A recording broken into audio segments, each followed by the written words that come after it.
What up? It's your boy Kareem Supreme coming at you out of the darkness. Damn, this thing is bright. Whoa, check this out. Yo, on this day, April 29th, 1986, whoa, Whodini released Back in Black. This right here is the original album. It's never even been opened. This album was a straight banger from top to bottom. Man, we played the paint off this tape. I had the tape my stepfather had the tape first. And I ended up buying the album a couple years later when I got a little older. Took my allowance money and I bought the home video. They had a home video of all their music videos. So I bought the home video and I came across the album. I bought the album. And didn't even have a record player. Someone just told me to grab this album. I bought it and don't know what happened to the VHS tape, but still got the album to this day. It was $10.98. Back then, that was a lot of money. Yeah. April 29th, 1986. Man, Whodini, they stayed on some player shit. Look at them. Look at them shark skin suits. And Stacey Adams. Man, these dudes was on some player shit for real. Look at that. Side 1, Funky Beat.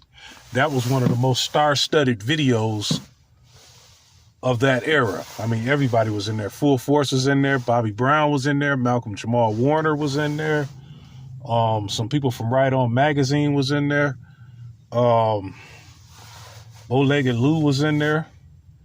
The Mixmaster Ice from UTFO, he was in there. Let me see.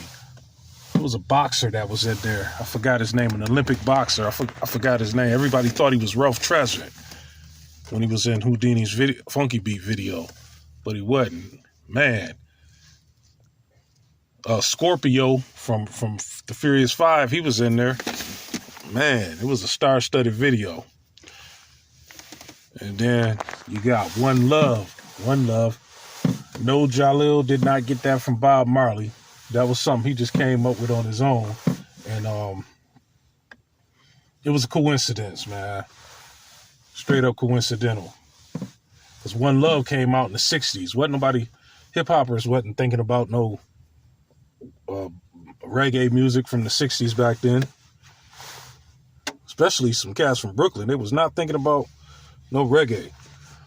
All they thought about was hip-hop. But anyway, One Love. They had a video for that too. And the girl in One Love, I'm about to tell on you, Jalil. Well, it's public information. He mentioned it on YouTube. The girl in the video, Jalil had smashed right there on the video. Right there on the set. Yeah. What was next? Growing Up. That was another video. The first 3 songs on their albums, the first 3 songs on this album were videos. Growing Up was a video. That was another star-studded video. It had Lawrence Fishburne. That was the first time I ever saw Lawrence Fishburne. He was in this video, and Cole from Martin, or Cockroach from The Cosby Show. He played Cockroach in The Cosby Show, and he played Cole from Martin. I think his name was Alan Payne. He was in this video. His real name, I think his real name is Alan Payne, yeah. Correct me if I'm wrong. He was in this video. Vanessa Williams was in this video. A couple of other people. Oh, Giancarlo Esposito was in this video too. You know,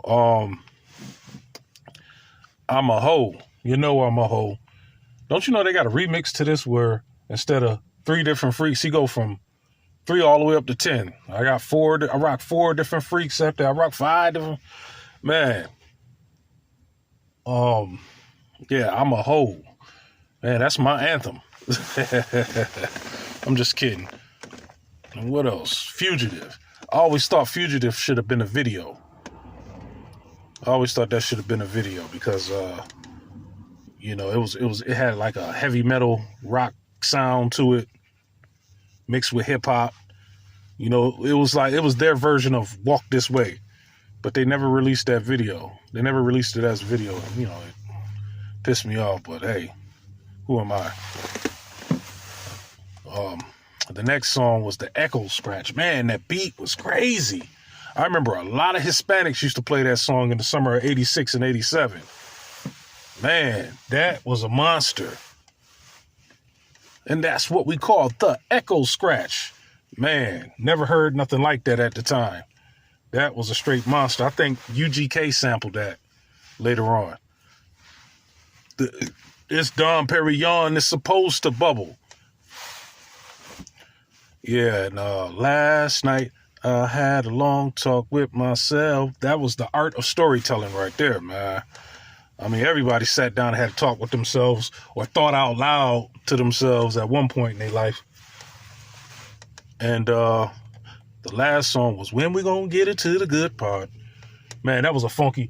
Man, I remember my uncle told me it was a gang called the G-Boys back in the days in Rochester, and my uncle told me they'll be at a party, and when they got ready to tear the party up and start fighting, they would all sing, When We Gonna Get It to the Good Part. To them, fighting and tearing up the party was the good part. So you couldn't be around the G-Boys and think you're gonna have a good time because, they sitting around waiting to tear the shit up. Once they started singing, When We Gonna Get It to the Good Part, or if the DJ ever played it, people would just start leaving from what I heard. And I believe it. I don't know if it's true or not, but I believe it. But, that was the 80s, baby. The 80s was crazy. Another thing that got me about this album was the shout outs. I used to love reading the shout outs and special thanks. Jalil has shouted out Jermaine Dupri. And in parentheses, it says, baby bro. I don't know if y'all can see that. You see it right there? It says, baby bro, Jermaine Dupri. Now, Jermaine Dupri was probably only 12 or 13 at this time. And when I first saw him with Crisscross, I was like, yo, that's Jalil, baby bro. And it also says, shout out to my little brother, Dr. Ice from UTFO. So I said, damn, Jalil related to Dr. Ice and Jermaine Dupri. This was me as a kid, you know what I mean? And they all stayed tight like family throughout all the years. For over 3 decades, almost 4, man. Broke my heart when Ecstasy passed this last December. Straight up broke my heart. Yeah, man. Shout out to Whodini. They're overdue to be in the Rock and Roll Hall of Fame. I'm sorry. They was the first rappers that I heard of going platinum with a platinum album, Escape. I think this album went platinum too. It should have went triple platinum. Yeah. Shout out to the whole Brooklyn, East New York crew. We doing it big in 2021. Man, it's been raining all night. One love. People still say one love to this day. Can y'all believe that? I still say it. I don't think I'll ever stop saying it. In 94, Nas had a song called One Love. And, people really started saying it after. It seemed like once Nas redid the song with Q-Tip, it seemed like everybody started saying it from coast to coast. Yep. Whodini, Back in Black. I remember a lot of people used to confuse this album with it's a rock group. I think it was AC/DC. They had a song called Back in Black. Back in Black, Hit the Shack. You probably heard of it on a bunch of commercials. But yeah, that was another coincidence. They were literally back in black. They came back with the They came back with the black silk and leathers. Now we're the crew wearing silk and leather with platinum records. Yeah, we're all respected. This is one thing that Master D has perfected. That was the Echo Scratch. If y'all don't have this album in y'all collection, y'all need to order it or y'all need to order it off of Amazon or something. Or download it or whatever. But support these brothers. It's your boy Kareem Supreme. Man, leave me a comment or something, man. I want to know, where were you when you first heard this album? And what did you think about it? Where were you when you first heard this album? And what did you think of it? Let me know in the comment section, please. Shout out to everybody. Don't drink and drive. Peace.